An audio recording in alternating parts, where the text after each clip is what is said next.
పాండిత్యానికి సంబంధించిన తెలివితేటలతో, వాక్ చమత్కారంతో, గొప్ప ఊహతో ఘటన సామర్థ్యాన్ని సైతం ప్రదర్శించవచ్చు. వాక్ చమత్కారం అంత గొప్పది, ఊహాశాలిత అంత గొప్పది. కాళిదాసు ఉన్నటువంటి కాలంలో ఒక పండితుడు, ఒక సాదాసీదా బ్రాహ్మణుడు, పండితుడు అని చెప్పడానికి కూడా వీల్లేదు, చాలా పేదరికంలో ఉన్నాడు. కాళిదాసు ఇంటికి చాలా దగ్గరలో ఉంటాడు. ఎప్పుడో వీళ్ళ ఆవిడని కాస్త శ్రావణ మాసం మంగళగౌరీ వ్రతానికి పిలిచే అలవాటు. ఇప్పుడు వెళ్ళడం, ఆ ఇంట్లో కాస్త పేదరికం అంతా చూడడం, ఏదో కాస్త తోచింది ఇస్తూ ఉండడం. మరి వీళ్ళకి రాజాశ్రయం ఉంది కదా, కాస్త అప్పుడప్పుడు వాళ్ళ కష్టాలు కాళిదాసుతో చెబుతూ ఉండడం. ఇలా మరి ఆడవాళ్ళ సాంగత్యాలు కూడా ఒక్కోసారి కుటుంబాలకు చాలా ఉపయోగపడతాయి. మరి చాలా అలాగా కాళిదాసుకి బ్రాహ్మణుడి మీద జాలేసి, ఏముందయ్యా బ్రాహ్మణుడు, వేదం చదువుకున్నావు, కవిత్వం చదవకపోతే, పద్యం చెప్పకపోతే, పాండిత్యం లేకపోతే వేదం ఉంది కదా, ఏముంది అసలు వేద పండితులను చూసి ఆశీర్వదిస్తే చాలు కదా, ఏదో ఇస్తారు అంటే, ఏమోనండి దానికి కూడా వణుకు, భయము, దడ, రాజుగారిని చూస్తేనే నాకు కాళ్ళు చేతులు ఆడవాడు. ఏం పర్వాలేదు, నేను తీసుకెడతాందా అన్నాడు. సో ఏమని ఆశీర్వదించమంటారు అన్నట్టు.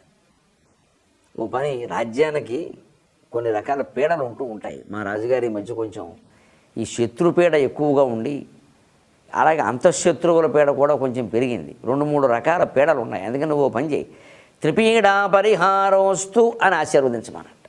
సరే, కాస్త ఆ మాత్రం తెలిసిన వాడు త్రిపీడా పరిహారోస్తు, త్రిపీడా పరిహారోస్తు అది 2-3 సార్లు అనుకున్నాడు. ఆ త్రిపీడ అంటే మరి ఏమిటంటే, నేను చూసుకుంటానుగా, అవన్నీ నీకెందుకు అన్నాడు. తీసుకెళ్ళాడు. మేము మంచి వేద పండితులండి రాజుగారు, ఏం లేదు పెద్ద మన పరీక్షలు అవి కాదు, కానీ అసలు ఆయన ఉనికే గొప్ప విషయం ఉండేది, ఆయన దర్శనం చాలండి. అంచేతను ఆయన ఒక్కసారి మిమ్మల్ని ఆశీర్వదించాలనుకుంటున్నాడు. ఆయన సహజంగా రాజులకి వేద పండితులు అంటే గౌరవం. అయ్యో నన్నేమిటి, భార్య సహితంగా ఉందో, అమ్మో మహారాణి గారిని కూడా ఆశీర్వదించమన్నాడు. ఎందుకంటే అప్పటికేదో ఆయనకి సంతానం లేదు, అందుకని ఆయన బాధ ఆయనకుంది, ఎన్నుంటే ఏమి. అందుకని ఇంకా మాకు కడుపునో కాయలేదు, కాస్త ఆయన పండితులు ఆశీర్వదిస్తే ఏమైనా కాస్త దేవుడు అనుగ్రహిస్తాడు అని ఆశీర్వదించమన్నారు. ఈయన భార్యతో సహా ఉంటే ఏం ఆశీర్వదించాలి అని తెలియదు. ఈ నేర్పింది త్రిపీడా పరిహారోస్తు ఒకటే. రాజుగారి కనపడగానే త్రిపీడా పరిహారోస్తు, త్రిపీడా పరిహారోస్తు అన్నట్టు. ఏదో పీడ వాళ్ళకు ఉంటూనే ఉంటుంది కాబట్టి పోన్లే సంతోషం అన్నాడు. మహారాణి గారు చూడండి, త్రిపీడాస్తు అన్నట్టు. ఈ కంగారులో ఈ పరిహారం మర్చిపోయేది.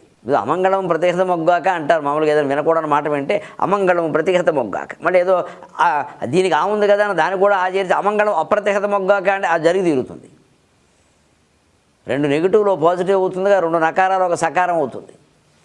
అందుకని అమంగళం ప్రతిహత మొగ్గుగాక అనాలి, కానీ అమంగళం అప్రతిహత మొగ్గాక అంటే అలాగా కొంచెం జాగ్రత్త తెలుసుకుని మాట్లాడాలి. నువ్వు ప్రమత్తంగా ఉండకూడదు అన్నది తప్ప అప్రమత్తంగా ఉండకూడదు అనకూడదు. అప్రమత్తంగా ఉండాలి. అప్రమత్తం అంటేనే అదేదో ఉంది కాబట్టి అదేదో వ్యతిరేక భావం అనుకుని అప్రమత్తంగా ఉండకంటే అలాగే ప్రమత్తంగా ఉండకు, అప్రమత్తంగా ఉండు, తెలుసుకోవాలి కదా. అందుకని త్రిపీడాస్తు అన్నట్టు. వెంటనే రాజుగారికి కోపం వచ్చేసి, నాకేమో పరిహారం అంటాడు, ఆవిడకేమో 3 పీడలు అంటాడు. ఏమిటంటే, కాళిదాసు ఆ చమత్కారం అండి, కంగారు పడకండి మహారాజా, వేద పండితుడు నోట ఋషీణాం పునరాద్యానాం వాచమర్థోనుధావతి అధూనాం అర్థం వాగనువర్తతే. మన కాలంలో ఉండే భవభూతి అనేటువంటి కవి ఉత్తరామచరిత్రలో చెప్పాడు మహారాజా ఈ వాక్యాన్ని. ఋషులు ఆద్యులు అయినటువంటి మహానుభావులు మాట్లాడితే అర్థాలు వాటిని వెతుక్కుంటూ వస్తాయి. వాడు ఆలోచించి మాట్లాడరు, దైవానుగ్రహంతో మాట్లాడతారు. మామూలు లౌకికులైన మనబోటిగాడు మాట్లాడుతుంటే 100 రకాలు ఆలోచించుకొని మాట్లాడాలి. ఆయన అటువంటి ఋషి అండి. ఏమిటి త్రిపీడ ఏమిటన్నట్టు, కంగారు పడకండి. ఆసనే పుత్ర పీడాచ, మీరు సంతానం లేదని బాధపడుతున్నారు కదా, ఆయన చూడండి ఎలా అన్నాడు, ఎంత అందంగా అన్నాడు మహానుభావుడు. ఆసనే పుత్ర పీడాచ బంధుపీడాస్తు భోజనే స్వజనే భర్తృపీడాస్తు త్రిపీడాస్తు దినే దినే. ఇదండి ఆయన ఉద్దేశం. 3 రకాల పీడ కలిపి ఒక ఏకవచనంగా చెప్పాడండి. నిజంగా స్త్రీకి, అందున మీ ఆవిడకి, మీ మహారాణి గారికి ఇవాళ పిల్లలు లేరని మీరు బాధపడుతున్నారు. అందుకే ఆయన ఏమన్నాడు, ఆసనే పుత్ర పీడాస్తు. నువ్వు కూర్చుంటే పుత్రులు వచ్చి నిన్ను, పీడ అంటే ఇక్కడ ఏదో బాధించడం, అప్పుడు సంస్కృతంలో పీడ అనే మాటకి నొప్పి, ఒత్తిడి అని కూడా అర్థం. ఒత్తిడి కొంచెం ఎక్కువ, హడావిడి అని కూడా. నువ్వు కూర్చుంటే చాలు, పిల్లలు హడావుడి చేస్తూ అటు ఇటు తిరుగుతూ ఒత్తిడి చేస్తూ ఉండాలి. ఆ పిల్లలు లేనప్పుడుగా ఆ మాట ఎంత బాగుంటుంది. ఇంకా పూర్వం అలాగా పనసచెట్టమ్మ అనేవారు ఎక్కువ మంది పిల్లలు ఉంటాయి. ఎందుకంటే పనస చెట్టుకి ఎక్కడ కాయలు ఉంటాయని చెప్పలేం మనం. కమ్మకు ఉంటుంది, చిగురుకు ఉంటుంది, కింద ఉంటుంది, పైన ఉంటుంది, ఎక్కడైనా ఉంటుంది. ఈ చెట్టుకైనా కాయలు ఫలాలంటే ఓ చివరిలో ఉంటాయి, మొదట్లో వేళ దగ్గర ఎక్కడ ఉండవు. కానీ పనస చెట్టుకు అలాగా ఎక్కడైనా ఉండదు. అలాగే పిల్లలు తెరని పనస చెట్టు అనేవారు. ఎందుకంటే ఏదో ఒకళ్ళకేమో ఓ పిల్లకి జడేస్తూ ఉంటుంది, ఒకడేమో ఒళ్ళో పాలు తాగుతూ ఉంటాడు, ఒకడు బయట ఆడుకుంటే అమ్మాయి అంటాడు, ఒకడు వీపు మీద ఎక్కి తొక్కుతూ ఉంటాడు. ఇంతకీ విశేషం ఏంటంటే ఈ ఒళ్ళో పిల్లాడు తాగేవాడికి 6 నెలలు, ఇవిడికి 3వ నెల. ఇలాంటివి వ్యవహారాలు చాలా ఉండేవి పూర్వం, చిన్నతనంలో చూసేవాళ్ళం. పనస చెట్టు అనేవారు. అదే ఆసనే పుత్రపీడాస్తు, నువ్వు కూర్చుంటే పిల్లలు నిన్ను అలర చేసి గోల్ చేసి ఏడిపిస్తూ ఉండాలి. సంతోషం, ఎంత మాట అన్నారు, అదే మేము కోరుకుంటున్నామండి. ఏమిటో 20 ఏళ్ళు అయింది, పెళ్ళి సంతానం లేదు అని అనుకుంటారు మరి. అలాగే బంధుపీడాస్తు భోజని, భోజనం చేసే సమయంలో బంధువులు ఎక్కువగా ఒత్తిడి చేయాలంటే భోజనం చేసేప్పుడు బంధువులు రావాలి, బంధువులు మనం కలిపి తినాలి అనుకునేవారు పూర్వం. ఇలాగా ఇప్పట్లాగా ఎవడూ రావద్దు, ఒంటికేసి వండుకోము కాదు. అందుకే అందరూ రావాలి, 10 మంది ఉండాలి. 10 మంది రాకపోతే ఇల్లా వెలకడా అనేవారు. మరి కొంతమంది పెద్దలు అయితే బియ్యం డబ్బా తీసి చూసి బియ్యం తరగట్లేదని బాధపడేవాళ్ళు. అంత సహృదయం వాళ్ళది. నలుగురు తినాలని కోరుకునేవాళ్ళు నిజంగా. అందుకని బంధుపీడాస్తు భోజని. 3వది శయనే భర్తృపీడాచ, మహారాణి గారి మీరుకెళ్ళి తిరిగిపోయింది. ఎందుకని నువ్వు కాస్త మంచం మీద అలా వయ్యారంగా పడుకుంటే భర్త కాస్త హడావిడి, సరసం, సరదా, ఒత్తిడి అవన్నీ ఉండాలి. అదో సరదా, అదో రసమయమైన పీడ అనుకుంటే అలాగా. అది ఆవిడ కూడా కాస్త మీరుకెళ్ళి తిరిగింది. నిజంగా ఏ స్త్రీ అయినా కోరుకునేదే. మంచం మీద అలా వయ్యారంగా పడుకునేసరికి భర్త గారు వచ్చి సరసం ఆడాలని, భోజనం చేసే సమయంలో 10 మందికి పెట్టుకోవాలని, మనం తినడం కాకుండా 10 మందికి పెట్టాలని, అలాగే సంతానం 4 ఉండి హాయిగా ఆ హడావుడు చేస్తూ ఉండాలని, ఒక పిల్లకి పుట్టినరోజు, ఇంకో పిల్లకేమో పెళ్లి రోజు, ఇలాగా రకరకాలు జరుగుతూ ఉండాలి. పెళ్ళి, పేరంటం, ఉపనయనం, హడావుడి. ఏం లేకపోతే ఇల్లు ఏమిటండి? ఇల్లు అంటే నిజానికి ఆర్టీసీ బస్ స్టాండ్లో ఉండాలి అంతే. ఎక్కడెక్కడ దిగేవాడు దిగుతూ ఉంటాడు, అమ్మేవాడు అమ్ముతూ ఉంటాడు. జీడిపప్పు అంటూ ఉంటాడు. ఒకటి తాడేపడుకున్న స్టేషన్లో పాలకు జీడిపప్పు అమ్మేవాళ్ళు. ఉండాలి, ఇల్లంటే అలాగే ఉండాలి. ఏమీ లేకుండా ఊరికే శ్మశాన ప్రశాంతం ఏమిటి ఇంట్లో? అది సన్యాసుల ఆశ్రమంలో ఉంటుంది అలాగా. ఇప్పుడు అవి అలా ఉండలేదు.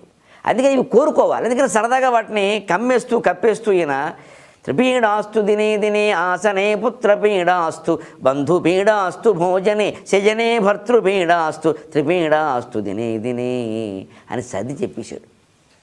అప్పటికి బ్రహ్మాండమైన సత్కారం చేసి పంపించాడు. ఇక ఆయన ముక్కుబొడం పడడం సరిపోయింది. కాళిదాసు ఇప్పుడంటే సర్దుకున్నావు, రేపు పొద్దున్న ఇలాగే అంటే ఎవడు సర్దుకుంటాడు? కాస్త నేర్చుకో 4 మొక్కలు, ఎంతసేపు ముక్కుబోడమేనా అని కొంచెం ఆయనకి రేవేదో పెట్టాడు. ఊరికే దరిద్రం అని ఇంట్లో కూర్చుంటారేమిటయ్యా? కాస్త అరుగు మీద కూర్చొని కాస్త చదువుకో, 4 ముక్కలు తెలుసుకో, మాట్లాడడం నేర్చుకో. ఇప్పుడు ఎలా చెప్పాను కూడా సరిపోయింది. లేకపోతే ఏం కావాలి? అయ్యి బాబోయ్ నువ్వు కాపాడవయ్యా, లేకపోతే శిరచ్ఛేదం అయిపోయేది అన్నాడు. అసలు ఈ భార్య ఇవి కోరుకుంటుందన్న విషయం కూడా నాకు తెలియదు అన్నాడు. మరి అదే మరి ఆ మాత్రం ఊహాశాలతో చమత్కారం లేకపోతే పాండిత్యాలంటూ ఉపయోగం ఏంటండి? ఇప్పటికీ చాలామంది గొప్ప విషయ పరిజ్ఞానం కలిగిన వాళ్ళు వేదికల మీద రాణించలేకపోవడానికి ఇదే కారణం. ఈ పరిశ్రమ చెయ్యరు, ఈ స్థితి గమనించరు. పైగా ఎవరైనా కాస్త చమత్కారాలతో రాణిస్తూ బ్రహ్మాండంగా వెలుగుందో తలకాయ 4 జోకులు చెప్పగానే ఉపన్యాసం అయిపోయింది ఏమిటంటారు.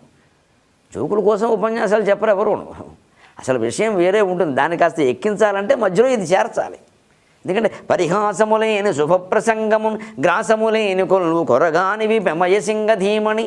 ఎంత గంభీరమైన ఆధ్యాత్మిక ఉపన్యాసం ఇస్తున్నా సరే మధ్యలో కాస్త చలోక్తులు ఉండాలి. అవి మరీ ఎక్కువైపోకూడదు.